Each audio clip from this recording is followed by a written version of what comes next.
When you try your best but you don't succeed, when you get what you want but not what you need, when you feel so tired but you can't sleep, stuck in reverse,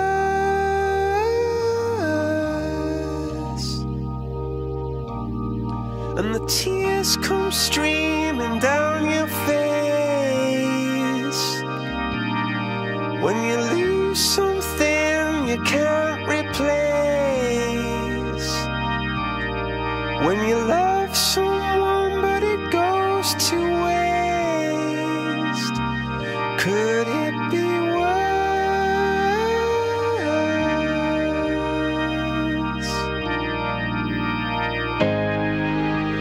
Lights will guide you home and ignite your bones, and I will try to fix you.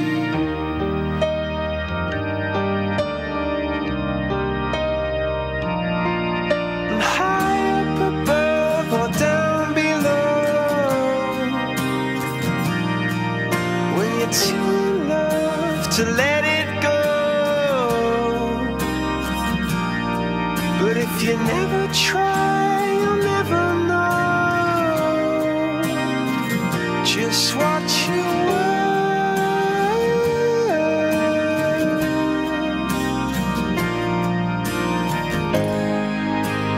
Lights will guide you home and ignite your bones, and I will try to fix you.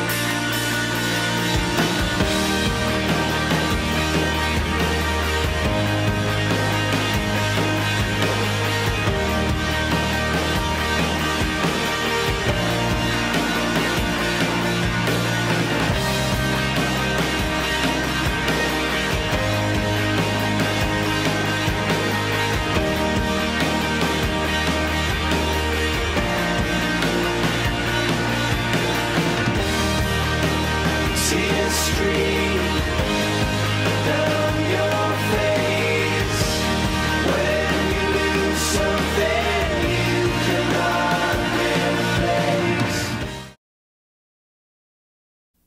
My name is Sal Rosa. This is an interview of my grandfather, Sal Rosa. The topic is my grandfather, an immigrant from Italy. Question number 1. How old were you when you came to America? When I came to America, I was 13 years old, and I came together with my two brothers and sisters and my parents. And this took place in 1955. Question number 2. How long did it take you to come here, and what transportation did you use? I come from an area in Italy called Sicily. It's the largest island in the Mediterranean Sea. From the hometown of Ragusa, we traveled by train to the largest city in Sicily called Palermo. There was a large seaport where we took a ship named Saturnia. We traveled through the Mediterranean Sea, through the Straits of Gibraltar. We stopped at Lisbon, and that's in Portugal, the capital city of Portugal. And then from there we started crossing the Atlantic.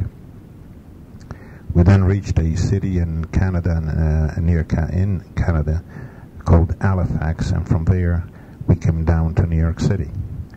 The ship took exact 12 days approximately, and 4 hours by train, and then once we landed in New York, we spent a good part of the day processing our immigration, inspection of travel baggage and so on, and it took just about the good part of the day. And then by car from the pier in New York City to home in New Jersey near Hackensack. How long did it take you to learn the English language? That was one of the most difficult problems that I've ever encountered. I was 13 years old. I was put in a class, the 6th grade, of approximately 25 students, and I understood no one. Everyone spoke English. The things that came easy were mathematics, because I was familiar with a good portion of them, but the difficulty came with the English language itself. After 3 months, finally I began to open my mouth, because initially you're bashful or scared to talk, or you say it wrong. But once I started to speak those few words, then I learned very rapidly. And within a 5 months period before the school year was over, I was speaking English fluently. Why did you come here? It wasn't my idea. I was 13 years old, so it wasn't really my decision. But there's a little background here. My grandfather used to be a sailor, and when he came to this country back in the early part of the century, very early, he jumped ship. Now, he was married and he had 2 daughters in Italy, so he wrote to his wife to come over to America.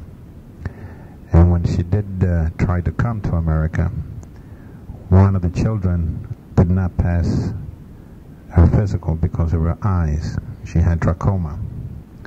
So, and that's my mother. My mother stayed behind in Sicily. She was 8 years old, and she lived with her grandmother for that period of time. So we stayed apart all this time. Then World War II started. As some of you may know, the United States and Italy were fighting against each other back in those days, between Germany with Hitler and Mussolini in Italy. So we lost all contact until after World War II. Subsequently to that, we applied and were granted visas, so we all came here to join the grandparents. And my mother, after 43 years, after 35 years, at an age of 43 years, she finally saw her mother again because of the trachoma in the eyes. Where did you meet your wife? That's an accident, because we lived apart. We both come from the same general area, not the same towns. The towns that we come from, they were apart about a 30 minutes drive. It's like Washington and Gaithersburg. But we met here. We met here in a place of work. After school, I would go to work to the sweater factory. And she came to work there. This was 1958. And that's where we met, and we stayed in touch ever since. And then subsequent to that, we got married, and here we are. What was your first job? Well, the first job, as I just finished saying, was at this sweater factory. I used to work in the shipping department. I had left school, but then when I was 18, I joined the Air Force, and I stayed in the military for a period of 4 years. I traveled quite a bit around the United States and outside the United States too. When I returned from the military, went back to college, and that's where we are now. But after the college, I'm now a mechanical engineer.